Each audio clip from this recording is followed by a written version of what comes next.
Sudhagad education सोसायटीचे पूर्व प्राथमिक, प्राथमिक, माध्यमिक व उच्च माध्यमिक विद्यालय कळंबोली मराठी, हिंदी, इंग्रजी, उर्दू माध्यम यांच्या सौजन्याने शैक्षणिक व्हिडिओमध्ये आपलं सर्वांचं स्वागत आहे।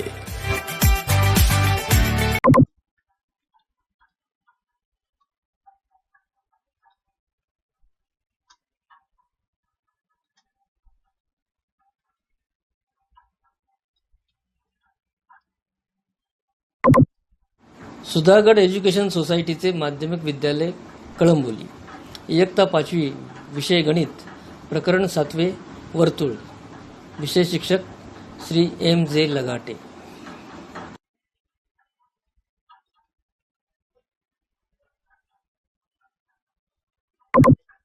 वर्तुळ काढताना कंपासला पेन्सिल अडकवावी। कंपासचे धातूचे टोक आणि पेन्सिलचे टोक चित्रात फोटोत दाखवल्याप्रमाणे जुळवून घ्या। धातूचे टोक आणि पेन्सिलचे टोक यामध्ये सोयीस्कर अंतर घ्या। कागदावर योग्य जागी बिंदू घ्या। साधारणपणे कागदाच्या मधोमध येईल असा बिंदू घ्यावा। धातूचे टोक त्या बिंदूवर स्थिर ठेवून पेन्सिलचे टोक कागदावर फिरवा। पेन्सिलने तयार झालेली आकृती वर्तुळाची असेल। ज्या बिंदूवर कंपासचे टोक ठेवलेले असते तो त्या वर्तुळाचा केंद्रबिंदू असतो। दाखवलेल्या आकृतीमध्ये वर्तुळाचा केंद्रबिंदू P आहे।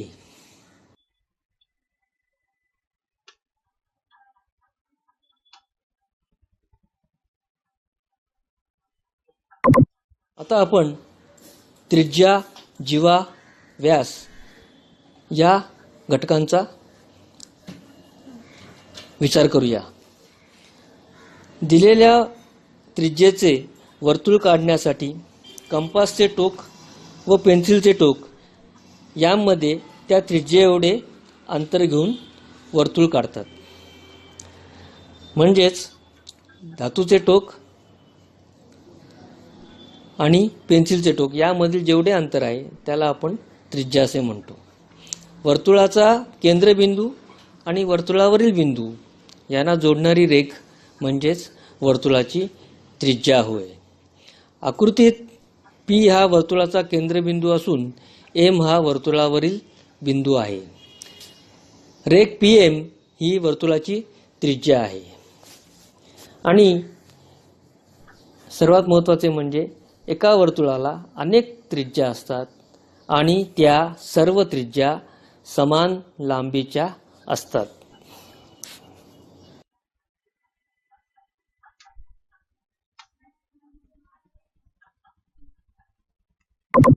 एका वर्तुळाला अनेक त्रिज्या असतात आणि त्या सर्व त्रिज्या या समान लांबीच्या असतात।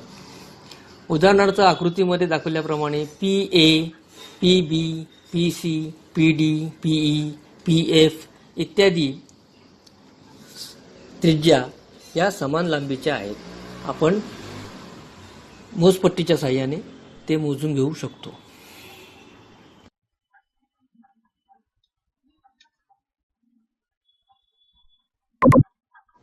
आता आपल्याला आकृतीमध्ये जीवा बघायची आहे। ही जीवा A आणि B म्हणजे AB इथे दाखवलेली आहे। वर्तुळावरील कोणतेही दोन बिंदू जोडणारी रेघ म्हणजे वर्तुळाची जीवा होय। या आकृतीत सांगितल्याप्रमाणे AB ही जीवा आहे। अशा अनेक जीवा आपण वर्तुळामध्ये काढू शकतो, परंतु जी केंद्रबिंदूमधून जाणारी जीवा आहे ही जीवा सर्वात मोठ्या लांबीची जीवा होय आणि तिलाच आपण व्यास असे म्हणतो। आपण व्यासाचे उदाहरण पुढच्या स्लाइडमध्ये बघूया।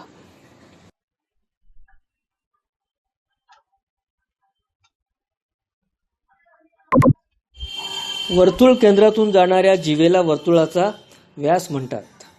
आकृतीत जीवा AB वर P हे वर्तुळ केंद्र आहे, म्हणून जीवा AB हा वर्तुळाचा व्यास सुद्धा आहे। एका वर्तुळाला अनेक जीवा आहेत व अनेक व्यास आहेत.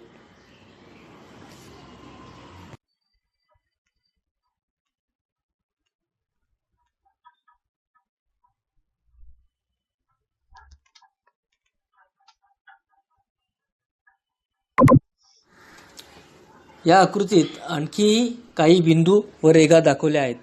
या वर्तुळातील त्रिज्या, व्यास व जीवा ओळखा.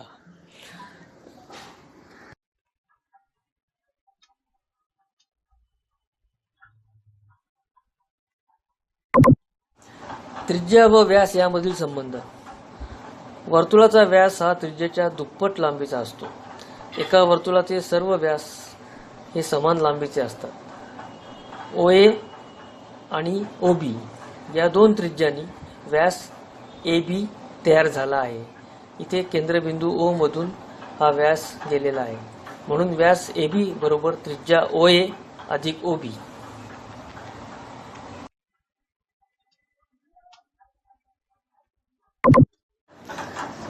या आकृतीमध्ये त्रिज्या PM बरोबर 4 सेंटीमीटर, त्रिज्या PO बरोबर 4 सेंटीमीटर, त्रिज्या PL बरोबर 4 सेंटीमीटर आणि त्रिज्या PN बरोबर 4 सेंटीमीटर. व्यास LN किंवा OM बरोबर 8 सेंटीमीटर. कारण वर्तुळाचा व्यास हा त्रिज्येच्या दुप्पट लांबीचा असतो. इथे त्रिज्या 4 सेंटीमीटर आहे, म्हणून या वर्तुळाचा व्यास 8 सेंटीमीटर आहे.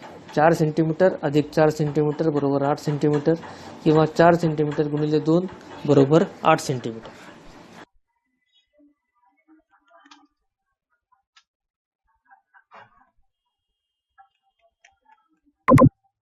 वर्तुळाची प्रत्येक त्रिज्या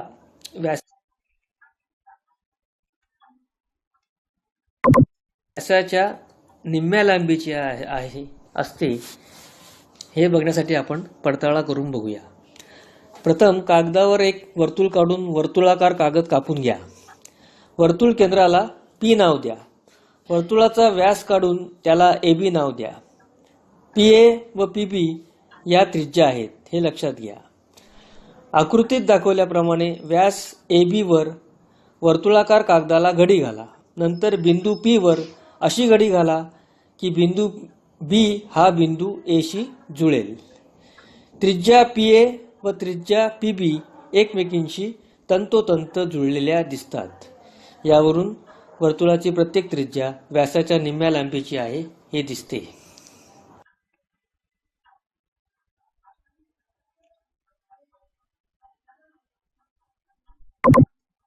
वर्तुळाचा अंतर्भाग व बाह्यभाग. आपण मैदानामध्ये एक वर्तुळ काढून तळ्यात मळ्यात हा खेळ खेळतो. या खेळात जी मुले वर्तुळाच्या आत असतात त्यांना आपण तळ्यात म्हणतो व जी मुले वर्तुळाबाहेर असतात त्यांना मळ्यात आहे असे म्हणतो. बाजूच्या आकृतीत T केंद्रबिंदू असलेल्या वर्तुळावर KLMN हे बिंदू आहेत.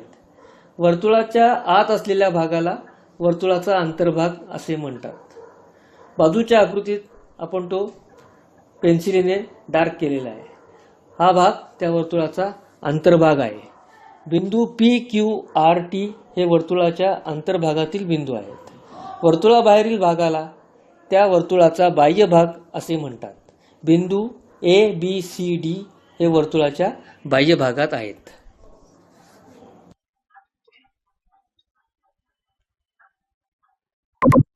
वर्तुळाचा परिघ. वर्तुळाकार कड असलेली एक वाटी घ्या.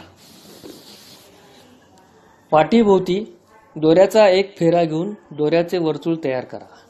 गुंडाळलेला दोरा बाजूला काढून तो सरळ करा आणि मोजपट्टीच्या साहाय्याने सरळ केलेल्या दोऱ्याची लांबी मोजा. मिळणारी लांबी म्हणजेच दोऱ्याने तयार झालेल्या वर्तुळाचा परिघ होय.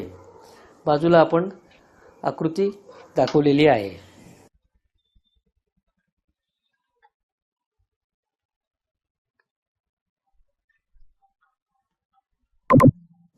वर्तुळ कंस.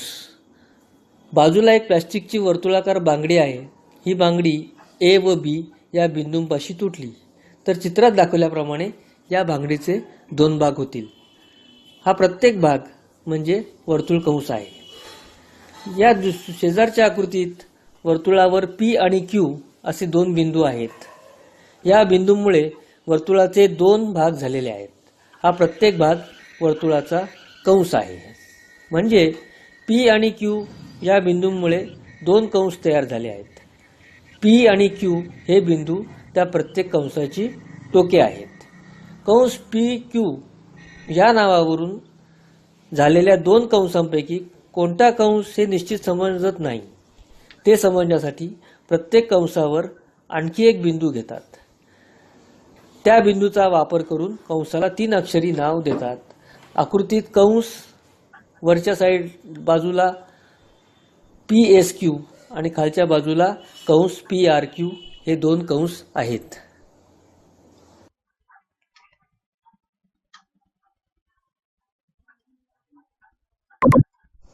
उदाहरण संग्रह 31 मधील तिसरे उदाहरण सोडवूया। शेजारील वर्तुळाच्या आकृतीतील PQRS आणि T या बिंदूंनी तयार झालेल्या कंसांची नावे लिहा।